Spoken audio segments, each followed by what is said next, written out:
going on, everybody? Eliot here with Matt at the NovaCare Complex. Friday, which means it's the last day we have access, and the last day the Eagles will practice until their game Week 2 against the Kansas City Chiefs, entering 1-0, something I know neither me or you thought. So they're already ahead of the curve in that way. But this is definitely going to be a big test for them. You know, now we've had a whole week to kind of think about the game, talk to the players, talk to the coaches.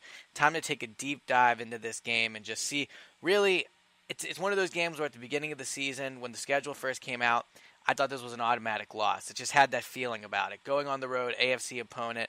So I used to view this as automatic loss. I don't view it that way anymore. I think the combination of just taking a deeper study at the Chiefs and looking at what the Eagles were able to do last week has made me change my mind a little bit. So I'm excited to talk about this. Matt, what are some of your initial impressions about this Eagles team going into Kansas City? Before we get into position by position, just your thoughts on the game in general. Yeah, no, I think that there might only be one or two areas when you're going position against position where I think the Eagles really have an upper hand, and that's the defensive line of the Eagles against Kansas City's offensive line. But overall, Eliot, this is a really tough spot for the Eagles because not only is it Andy Reid against Doug Peterson, not only is Andy Reid 8-3 all-time against his former assistants, but the Chiefs looked like a Super Bowl contending team in the AFC last week, and they are loaded with talent on offense. Alex Smith, Kareem Hunt, Travis Kelce, Tyreke Hill, and they have an extra 3 days to prepare. So This is a really tough spot for an Eagles team, but I will say this. If they go into Kansas City and somehow upset the Kansas City Chiefs in that environment where it's that loud. Torrey Smith told me yesterday that the last time he played there, he could hear his helmet rattling when he's on the field. If the Eagles win this game, then, I might have to come over to the dark side with you and consider this to be a team that can legitimately compete for the NFC East. But I think it's a real tall order to think they can go in and pull this off. I think this is almost a no-lose situation for the Eagles. If you go in there, you're competitive, the game's close, and you lose, I think you can almost count that as a win. Because you look at the way this team struggled last year on the road. I believe they were 1-7. They just weren't. I shouldn't say they weren't competitive because the games were close, but they struggled mightily on the road. If you can go into Kansas City and just keep this thing close, I think that would be a win considering how good this Chiefs team is. If you go in there and you win, I mean, that is just – It's a springboard. Yeah, I think we both agreed that this team – you had them 0-3. I had them starting 1-2 and then 1-3. So I think we both agreed to get off to slow starts.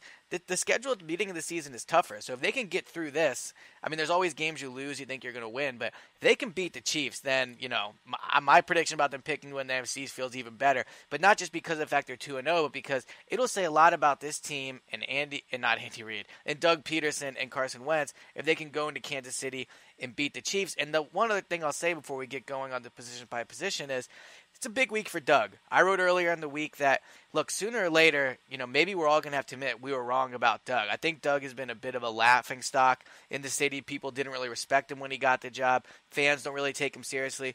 If he goes into Kansas City, he beats the Chiefs, he beats Andy Reid on the road, moves his team to 2-0, he'll be 9-9 in games he's coached. Yeah. And that, maybe that isn't the most impressive record, but you consider the fact that, yes, Carson Wentz is talented, but he still started last year with a rookie quarterback, lost Lane Johnson for 10 games, ended up having an extremely tough schedule. 7 of the Eagles' games last year were against teams that ended up qualifying for the playoffs. They only played 2 teams that picked in the top 15 of the draft. So not a lot of easy games on the Eagles' schedule last year. If he wins this game, he moves to 9-9. I think it's not only time to put the questions about Doug Terrace, but maybe time to consider he is going to end up being a good head coach, which is something, honestly, I had not considered up until this point. It all continues to be tied to Carson Wentz. And I know that there's a lot of football left to be played, but I will give Carson Wentz credit for one thing last week, and that was his elusiveness, his escapability, his ability to make throws down the field under pressure. But 1 of 7 on the deep ball isn't going to be good enough. I still thought there were some plays that were left on the field that should have been made. And however we view Doug Peterson, it is going to be viewed through the scope of where is Carson Wentz by year's end. I had my first weekly quarterback power rankings. I had Carson Wentz 15th. If Carson Wentz goes out and beats Kansas City and throws for 320 and 3 touchdowns and they win the game, you can make a case that not only is Carson Wentz right there with Dak Prescott as the best quarterback in the division, but you can say that there's a case to be made that, based on what we've seen in the first week or two, that Carson might be a top 10 quarterback already if they can pull this off on Sunday. But let's not put the cart before the horse, Eliot, because there's a lot of weaponry on that Chiefs defense where, as well as the Eagles defense played, this is a complete another bear compared to what they played last week against the Redskins. All right, so let's get into the Chiefs. Before we do, as always, just want to remind you guys, this is the No Huddle Show. Go and subscribe. If you're listening to us on YouTube right now, toss us a like, but also go and subscribe because we're going to, 3 episodes a week, and if you subscribe, it goes right to your podcast app as soon as we record it. So we have iTunes, Stitcher, SoundCloud, iHeartRadio, Google Play, and Spreaker, so you can catch us all on all those platforms. So, all right, like I did with the Redskins last week, let's take a quick look at the Chiefs before we get into position by position.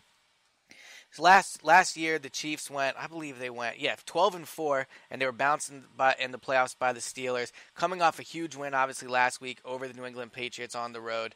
Not a lot of new additions in terms of veteran guys. I mean, they added Bennie Logan, obviously the former Eagle. A lot of their new additions came through the draft. Lost some players. They replaced it. They lost Ontario Poe, replaced him with Bennie Logan. Lost Jeremy Maclin, who, I think is going to be being more of a loss than people realize. I'm not as big on the Chiefs receivers as other people's are. We'll get into that in a little bit. And then they lost Spencer Ware, who they replaced with C.J. Spiller. But obviously the big additions here were in the draft class. They move up in the draft. They take Patrick Mahomes, who's not going to be playing, but does seem to have lit a fire under Alex Smith off the game he had last week. And then the big pick everyone's been talking about, and you already mentioned, is Kareem Hunt. So, third-round pick, running back. Eagles fans have been debating if the Eagles should have grabbed him. You would have had to move up. I think there's an argument to be made for doing it. But hindsight's 2020, and Kareem Hunt looked like an absolute stud last week. He averaged 7.8 yards per carry, scored a touchdown last week, and 98 receiving yards and 2 receiving touchdowns. So the key matchup, at least from an offense versus defense standpoint when it comes to the Chiefs and the Eagles, it's Nigel Bradham against Kareem Hunt. And I don't think that Nigel Bradham played particularly well last week against the Redskins. He's going to have to play a lot better against Hunt, or you're going to need to dedicate one of your safeties to kind of, while one of them is spying or shadowing to the side of Tyreke Hill on the outside, you're going to have to know where Kareem Hunt is at all times because he's a weapon out of the backfield, catching passes on the run. He's just the ultimate weapon, and he's got size, he's got speed, he's got elusiveness. This is going to be a fun matchup to watch. Yeah, now, honestly, the more I look at the Chiefs, the more I think he's really the key to the entire offense for them. I don't think the receivers on the outside, they are fast, but they're not polished receivers. I mean, Tyreke Hill, this is his first year playing receiver. Their other receiver, God, his name's slipping me right now, but their other receiver is also relatively new. So I don't think their receivers are as big of a deal as other people think. If you shut down Kareem Hunt, I'll be really interested to see how this offense goes. Obviously, Travis Kelce's an issue as well, but I think Hunt is the player that makes that Chief offense go. I think you saw it last week against the Patriots. The Chiefs offense struggled in the first half, but when Kareem Hunt really started playing well in the second half, they got him the ball out of the backfield, and he got the running game going. That's when the Chiefs offense really took off. So that'll be obviously a key, and like you said, it'll be a big week for Nigel Bradham. So, all right, let's get into it. The one I wanted to start with, though, was the Eagles receivers versus the Chiefs cornerbacks. Not a good week for Alshon last week, at least statistically. I thought Josh Norman really had his way with him. Doesn't get much easier this week facing Marcus Peters. Arguably a better cornerback than Josh Norman. I think they're probably a little bit on the same level, but it's going to be an interesting matchup. What are your initial impressions of the Eagles receivers versus the Chiefs defensive backs? I don't know necessarily that Alshon had a poor game last week. There were a couple of passes he probably could have and should have caught, no doubt about it. But, I mean, Eliot, you look at what the Eagles were able to do underneath with Aguilar and Ertz. A lot of that was because you went deep on the first play to Torrey Smith. You went deep 3 other times to Alshon Jeffery. And that basically meant that the Redskins safeties had to be, 20, 25 yards off the line of scrimmage to respect the deep threat that wasn't there last year for this offense. So I don't know that Alshon played poorly against the Redskins, and I don't know that he needs to have a monster game this week to say that he had an impact on the game, because as long as Andy Reid and the Chiefs, and as long as Marcus Peters, whether he's shadowing Alshon Jeffery or not, as long as you have to respect that deep threat, it's going to continue to open up what this offense does best, what this quarterback does best, and that's throwing to Nelson Aguilar, throwing to Zach Ertz. But overall, I think that it's about even. You look at Steven Nelson, the number 2 cornerback for the Chiefs. He's out. He's on IR. He's not playing. So you have a number 3 corner. You have an Eagles receiving core that played reasonably well last week. I don't think that there's a strong edge really either way here, but it wouldn't surprise me to see 2 of the Eagles receivers eclipse 100 yards. Yeah, I mean, the key to me here will be Torrey Smith versus Terrence Mitchell. We saw Mitchell last week against the Patriots struggle with down the field with speed receivers. Now, I'm not saying Smith is as fast as Brandon Cooks. Cooks is one of the fastest receivers in the league, But I do think Torrey Smith showed last week that he at least might still have the ability to give. I mean, he got behind the Redskins defense a few times. Him and Wentz weren't able to connect, but even the threat of doing that, I do think ended up impacting the game. It'll be interesting to see how if Torrey's able to take advantage of that matchup. Marcus Peters versus Alshon, the one thing I noticed last week against the Redskins was the Redskins didn't shadow Alshon. They did not have Josh Norman shadow him. I think that Norman was only on Alshon 17 times on passing plays and only allowed 2 catches. So they clearly didn't feel the need to shadow him. And the Eagles didn't really take advantage of it. I agree with you that Alshon did help the offense in the way just in terms of creating spacing and creating underneath stuff. But you still want to see more than I think he had 3 catches for 34 yards or something like that. You still want to see more from that out of your number one guy. It's going to be a tough start to the season for Alshon just because, last week it's Josh Norman. This week it's Marcus Peters. Next week it's just the Giants' entire secondary. But we debated Alshon all offseason. I want to see him dominate. Not dominate. I want to see him hold his own against these guys. And I didn't think against Josh Norman he did that. So against Marcus Peters, we'll see. I think that is basically an even matchup. But the other thing I'll say about the Chiefs secondary is, especially Peters, they're very good at creating turnovers. Last year, Peters had 6 interceptions. I think he has maybe 12 or 14 in 2 or 3 years. I mean, he picks the ball off a ton. That's one thing Alshon actually mentioned about him earlier this week when I asked him. So I'm not sure that's a good thing with Wentz. I mean, Wentz was smarter with the ball against the Redskins. His one interception was a tip pass, not really a poor decision. But, I mean, that is going to be a risk. I mean, Wentz is a bit of a gunslinger, and Peters is a guy that will make him pay for it. But here's the other thing.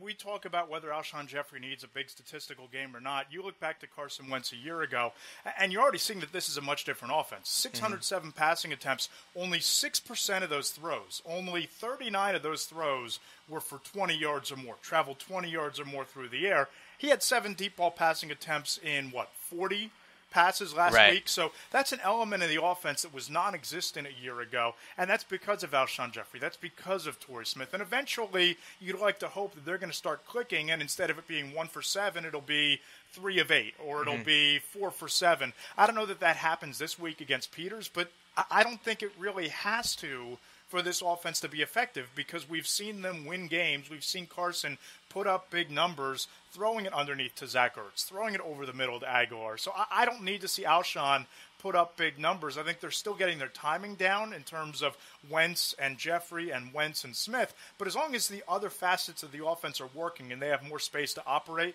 then I think that you can take that as a positive going into week 3 regardless of what happens. And look, on I Sunday. mean, numbers aren't the end-all, be-all. I mean, look, if this team beats the Chiefs and Alshon, again, has 3 catches for 34 yards, and the Eagles go 11-5, and Alshon doesn't put up big numbers, but he's clearly helping the offense, that's one thing. It'll just be interesting to see, though, if his numbers don't start – I mean, it's just 1 week, so I shouldn't say start to improve. But it'll just be interesting to see if, Alshon doesn't really have that dominant year, what he ends up getting next offseason as free agent. But that's for another podcast. The other thing I'll say when we're talking about the secondary is, obviously we have to mention the loss of Eric Berry for the Chiefs.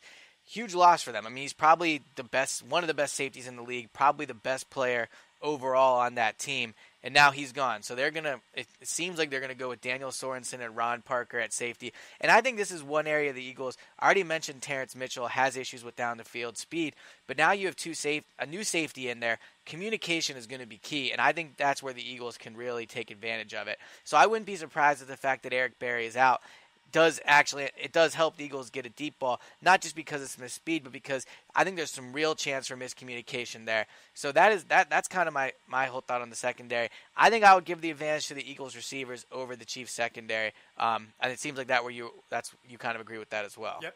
All right. I think that's one of the more even matchups on the docket this week. All right, so let's flip it. Now let's talk about the Eagles cornerbacks versus the Chiefs wide receivers, a matchup that I actually think, this sounds crazy, but I actually think it favors the Eagles. So I watched the Chiefs game versus the Patriots, and the thing I noticed about Tyreke Hill and, God, this guy's name, Chris Conley, that's it. Yep, out of Georgia. Yeah, out of Georgia.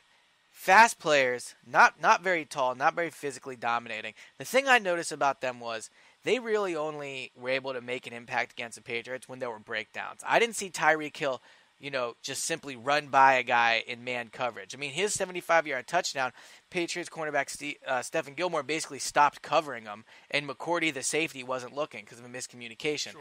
So communication is going to be key in the Eagles secondary.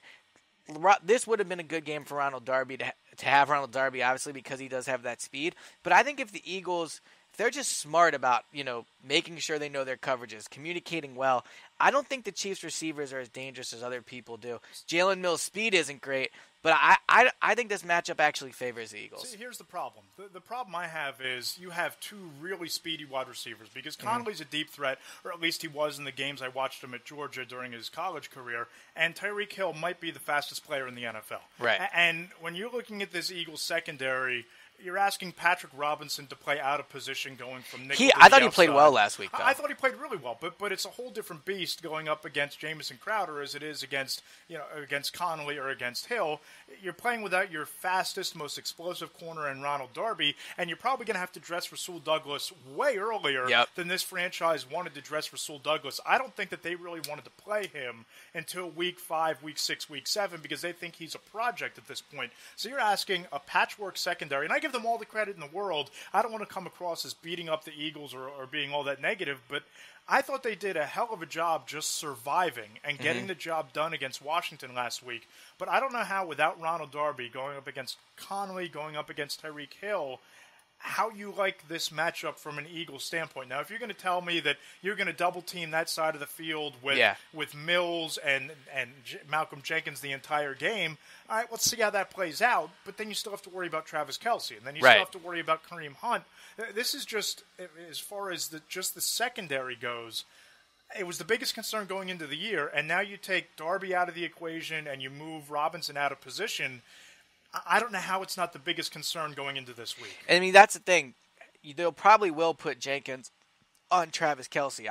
I would guess that's probably going to be their game plan, or at least for part of the game, and that does hurt in the secondary. So, I mean, you mentioned Rasul Douglas. It'll be really interesting to see how much he plays. I'm assuming he will be active, and this could be a really tough spot for him because not only does he struggle, I mean, speed is not his strength. He's still adjusting to playing on the line, man coverage, which the Eagles ask their cornerbacks to do a lot. And if you make a mistake versus Tyreke Hill or Chris Conley, I mean, not many cornerbacks in the league have the recovery speed to make up for it, but Rasul Douglas certainly doesn't, playing on the road in a hostile environment. So Rasul Douglas, that is going to be an issue if he has to go out there. We'll see. I mean, I'm just not as big on Tyreke Hill and Chris Conley as other people. I think Tyreke Hill is a deep threat, and I think he's a big play threat. But, I mean, Chris Conley is 33 games. He only has 63 catches. So, I mean, he hasn't really been lighting it up. And this is Tyreke Hill's first year as a receiver. So, we'll see. I mean, obviously, Speed, brother. Yeah, I mean, no matter where you're lining up, if you have that sort of speed and you get the ball in space one-on-one against Jalen Mills, I don't know how much I love Mills in that situation. No, I mean, I agree. Look, if they're going to the safety help is going to be key here, much like I said on the other side of the ball with Eric Berry being out. So I'm going to stick with this, and I'm going to say the Eagles have the edge, cornerback over receivers, but it sounds like you're going the opposite way on that one. Yeah, I think it's about even. I'm leaning towards KC, though. All right, so now let's talk about the pass rush that the Chiefs bring versus the Eagles' offensive line. Again, 3 weeks ago, before that Dolphins preseason game, you asked me about this Eagles offensive line, and I would say, you know what? They have the ability to slow down a very good Chiefs pass rush just because I thought the offensive line was better than it is. But when you combine how they looked against the Dolphins with how they looked back last week against the Redskins, this Eagles offensive line is a real concern in my opinion. And the Chiefs have maybe the best set of pass rushing. I know they play at 3-4, so they're not defensive ends, but maybe the best set of pass rushers in the league, or at least up there in Justin Houston and D. Ford. What do you think about that matchup for the Eagles? D. Ford, a guy that you could have had instead of Marcus Smith. Yeah. Keep that in mind. Yeah, 10 sacks last year. Yeah, he was a monster coming out of Auburn the year the Eagles picked Marcus Smith. I liked him a lot and thought he would have been a great fit for Bill Davis's system. But the two players that are going to be most important in this game, Eliot, it's your tackles. Yep. It's Lane Johnson and it's Jason Peters. And Jason Peters has to be healthy because whether it's Justin Houston or D. Ford, you're going to need Peters on the outside because I don't think Halapoulivaati Vaitai is up to the task of defending either one of those guys. Yeah. And I think that, Carson Wentz is going to have to get rid of the football quicker, and we talk a lot about him extending plays, and I was on Fox Sports out in North Dakota State yesterday, and they even brought this up. I was surprised that they would criticize Carson in any way, but they even said that he tended to hold on to the football a little bit too long, which is something you and I talked about in the press box at FedEx. Yeah. That if especially against this pass rush, Carson's going to have to get rid of it quicker because the offensive line was very inconsistent, very leaky at times against the Redskins, and that their main pass rusher is Kerrigan, Ryan Kerrigan. You have two of them here. So I think that if Carson gets rid of the ball quicker, you utilize some of those screen passes that Eagles fans hate watching, but which is what you might need to do to move the football this week.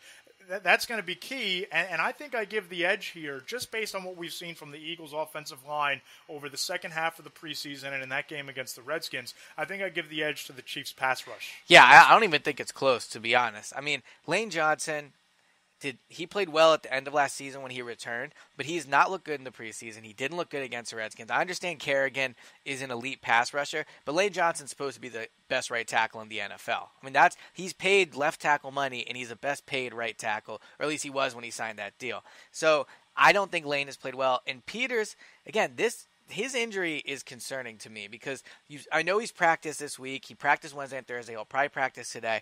So, I mean, he should be out there and he should play. But he went out there and tried to play against Redskins and couldn't do it. And a groin injury is something where, I mean, I just feel like this could be a nagging thing. And I'll be interested to see. Especially for him. Yeah, especially a guy that's in his 14th or 15th year.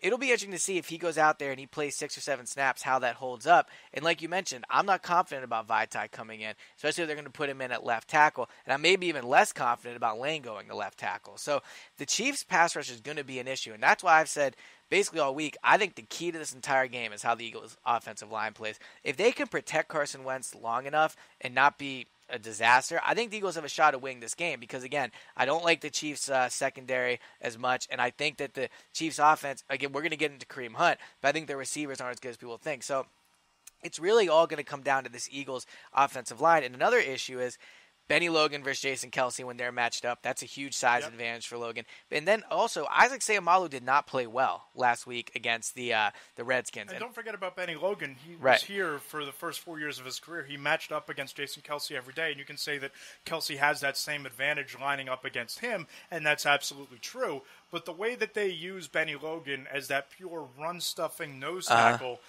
you know, we haven't even talked about the Eagles' running backs yet, but it's going to be an uphill battle for the Eagles' ground game to get some traction. But I think that Carson Wentz can really help this offensive line if he takes a page out of the Alex Smith playbook, out of the Matt Ryan playbook, and that is 1.5, 2-step drop, get rid of the football, get it out quickly. Whether it's dumping it out to Sproles, whether it's a screen pass to Aguilar in the slot, whether it's, you know, a little crossing pattern to Zach Ertz over the middle. Just get rid of the football quickly because that's the best way to neutralize that pass rush from Kansas City. Yeah, so I'm going to go ahead and give the Chiefs the advantage here over the Eagles' offensive line.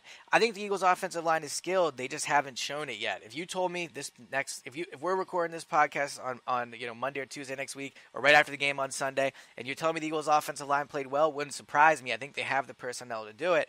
I just haven't seen it from them yet. So going into this game, I have to say I think I give the edge to the Chiefs' defensive line over the Eagles' offensive line. Sounds like you agree with that one too. All right, so now let's flip the side. Let's talk about the Eagles' defensive line versus the Chiefs' offensive line.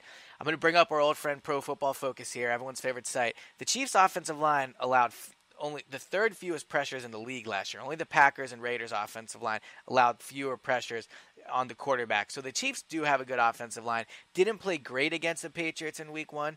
They have a new starter this year. Brian Witzman is a new starter at left guard. He didn't play well against the Patriots. So I think their line is very good, perhaps susceptible to – I mean, the Eagles' defensive line is going to be able to match up with almost any offensive line. But I think even though the Chiefs' offensive line is very good, I actually like the matchup of the Eagles' edge rushers versus the Chiefs' tackles, Eric Fisher and Mitchell Schwartz. So I think the Eagles have the edge here. What do you think? I think they have the big edge. And go back and rewatch that game tape from the Washington game. There were a couple packages where Brandon Graham and Derek Barnett were on the field together on the same side of the line. Yeah. They got after Kirk Cousins. There were times where Vinnie Curry got in Kirk Cousins' face, forced to throw before Cousins was ready to throw it. Jernigan and Fletcher Cox, we don't need to go into how much of an impact they had on the game. Right. Just look at that final play with the strip fumble and Cox returning it for a touchdown. The Eagles are going to get pressure here. The question comes in, are they going to be able to get to Alex Smith because of how quickly he gets rid of the football? And if the answer to that is yes, then I think that Smith is the type of quarterback who could be susceptible to turning the football over. He protects the ball very well, but if he's getting knocked around, if they're hitting him before he can get rid of it, that's where I think the Birds defense can create some turnovers. But I love the matchup on the inside of Fletcher Cox and Tim Jernigan against the interior of the Kansas City offensive line. I think that that's where this game is going to be, maybe not won or lost, but this is where the Eagles defense is going to give the Eagles offense the opportunity to put together the type of game that can come out with a victory. Yeah, I mean, you mentioned the Cox and Jernigan thing. One of the big things we talked about all offseason was with Jernigan here, they're not going to be able to double-team Cox as much, and you saw that against the Redskins. I went back and looked, and Cox only was really only doubled or had to deal with 2 defenders on 8 or 9 plays last week, and that was huge because you saw the game he had, and when the times that they did double-team him, Jernigan's sack in the third quarter was when they were double-teaming Cox. So I agree. I mean, this Eagles pass rush, they showed in week 1 they might be one of the best in the league. I will give them the edge over the Chiefs' offensive line, and that could be huge. I mean, if they can get after Alex Smith, I disagree with you a little bit that he's susceptible to turning it over, but I mean, I do think obviously if you're rushing him, the chances increase. If he sits back there all day, well, that's my point. Right? Yeah. If he's in the pocket, you're not going to pick him off. Right. But if you have a gap pressure, and there was a great play design, it was the Jalen Mills interception, and I tweeted the video of this from the All-22, where Jim Schwartz had a double A-gap blitz with Jordan Hicks and Malcolm Jenkins. Hicks forced Cousins to throw off his back foot, which forced him to throw it early, and it was a room service interception to Jalen Mills. So if you can have that sort of pressure up the middle, Tom Brady talks about it all the time. Peyton Manning used to talk about it all the time. It's that A-gap pressure up the middle that disrupts quarterbacks the most. Not many teams employ 2 defensive tackles who are as good as pass rushers that the Eagles do with Cox and Jernigan. And I think that if they're going to tilt this game in the Eagles' favor, those 2 have to have a big game, and I don't know why they can't. Yeah, I mean, look, we just talked about the pass rush. Smith has thrown 28 interceptions with the Chiefs. 22 of them have come in games in which he's been sacked 4 or more times. So if the Eagles can get after Smith, and they have the ability to do that, and they turn over the ball, the Chiefs don't win when Smith turns over the ball. They're 30-9 when he doesn't throw an interception, and then I have to get the rest of it. But yeah, I mean, they when Smith turns it over, the Chiefs don't win. They were 6-1 last year when he didn't throw a pick. So that'll be key. That'll be key to the game. I'm going to give the edge to the Eagles' defensive line over the Chiefs' offensive line. Yep, same here. All right, now let's talk about quarterbacks. Obviously, this isn't a head-to-head matchup, but Alex Smith came out last week, had a huge game against the Patriots. I believe he had 4 touchdowns, no interceptions, and he threw the ball deep, which is something you haven't really seen out of him. He had 2 completions, I guess I should say, over 75 yards. Do you think Smith is a guy that – are you more worried about him now than you were prior to the Patriots game, or do you think that was kind of a fluke game? Oh, I'm more worried about him now. And I think that the Chiefs, I don't think they had much of a long-term commitment to Alex Smith by trading up to draft Patrick Mahomes last year. But I think that what you saw a quarterback who could be in the conversation if he plays at that level every week to put his team in a position to go to the Super Bowl. That's how good I think Alex Smith played. He reminded me a lot of Matt Ryan last week. 2-step drop, get rid of it in under 3 seconds, and that's really tough. We talk about the Eagles' pass rush having an edge, and I think they do, but when the ball's getting out that quickly, it's really tough to get him off his spot, to knock him around. I really like what he was able to do, stretching the field with Tyreke Hill. You have Conley on the other side. You have Kelsey over the middle. He has so many weapons that he almost just has to look at 1 or 2 reads and the ball can be out. Yeah. Not many quarterbacks have that luxury, and it'll be interesting to see if the Eagles' defense is able to contain him this week. I'm not so sure they're up to the task. And with Wentz, I think this is going to be a big week to see how much better he's gotten in taking care of the ball. Like I said, last week against the Redskins, really didn't put the ball in danger all that much. Obviously had the interception, but again, that was tipped. Outside of that, I can't really think of any throws where I was like, oh man, that, into double coverage or anything like that.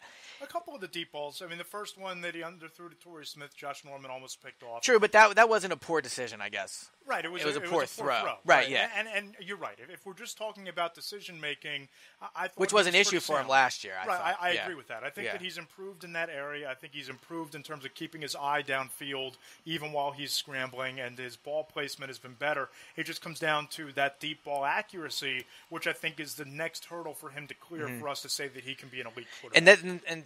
Yeah, I agree, but I'll also say that this week against the Chiefs, I want to see him go into that hostile environment, playing for Doug, who I think this team is going to be playing very hard for them, knowing obviously the situation of Doug wanting a win over Andy Reid. I'll be interested to see if Wentz is able to continue to be smart with the ball. And, obviously we saw him run around last week against the Redskins and take, not chances, but, create. And that's when mistakes happen. As much as that's when good plays happen, that's last year when the mistakes happened for Wentz. So I want to see if he can take care of the ball and be smart with it. All right, so let's get into final predictions here. Yep. As I started, flip-flop on me again? No, as I started off the podcast, and I looked at this game a lot last night, and I wrote 9 things that had to happen for the Eagles to win. I think the Eagles have a legitimate chance to win this game. I just can't pick them yet to go on the road, beat an AFC team that is a Super Bowl contender after how much they struggled on the road last year. I know the last week's win over the Redskins was good, but the Redskins are not the same. I mean, the Chiefs are a way better caliber of team. And as much as I've started to kind of respect the job Doug has done, I still can't pick him to go and beat Andy Reid. The line on this one was 4.5 last time I looked. Moved up to 5.5. Move up to 5.5. All right, well, I like even better then. I do think the Eagles cover. I think this is going to end up being a close game. But I just can't pick the Eagles to win. My pick as of right now is Chiefs 24, Eagles 21. All right, I'm along the same lines as you, except I don't know that the Eagles are able to cover because I think that maybe as they're trying to move the ball down the field, Carson Wentz throws a late interception that, it won't really matter in the grand scheme of things, but it's one of those things that seals the deal for the Chiefs. I think that Andy Reid is just too good with extra time to prepare. He's something like 15-3 after the bye, or 15-8 rather after the bye in his career. Now, they don't have a bye week, but they have those extra 3 days. He's right. 8-3 all time against former assistant coaches, and that's just going into that environment. It's going to be loud. It's going to be hostile. Carson Wentz, I think, needs to take that step forward. The defense has its hands full.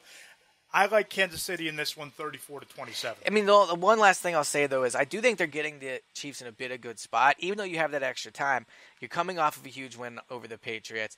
Alex Smith's had a game of his career. Kareem Hunt just had a massive game. He probably won't be able to duplicate in week 2. So I think in those ways you are getting them in a good spot. But I agree at the end of the day, the Eagles aren't ready to go in and win this game yet. Or at least they're not ready to consistently go in and win. It's possible they win, but there's the music, so I guess it's time to go. But but look, I think they do have the possibility to go in and win this game. But I just think at the end of the day, they're too young. The head coach is, only in his second year. Quarterback's only in his second year. So I just can't pick them to win this game. So we're both on that page, but we also both picked them to lose last week, and they won. So if they can win this game, they'll be ahead of the curve where both me and you thought they would be, and big things could be ahead. It's going to be a heck of a game, and I will. think that there are some matchups like we talked about where the Eagles have an edge in really key areas. I just look at this Chiefs team, Eliot. There's too much offensive talent, too much firepower on that side of the ball, and I'm not going to bet against Andy Reid with extra time to prepare. Nope. All right. So as I said at the top of the podcast, if you're listening to this on YouTube, we appreciate it, but go subscribe. We're on iTunes, we're on Stitcher, we're on SoundCloud, we're on iHeartRadio, we're on Google Play, we're on Spreaker, and go ahead and leave us that review when you subscribe. We really do appreciate it. All right, we're going to get out of here. Doug Peterson's about to talk. Next time we talk to you, we'll be at Arrowhead Stadium after the game. So, Matt, we'll talk to you then. Should be a lot of fun.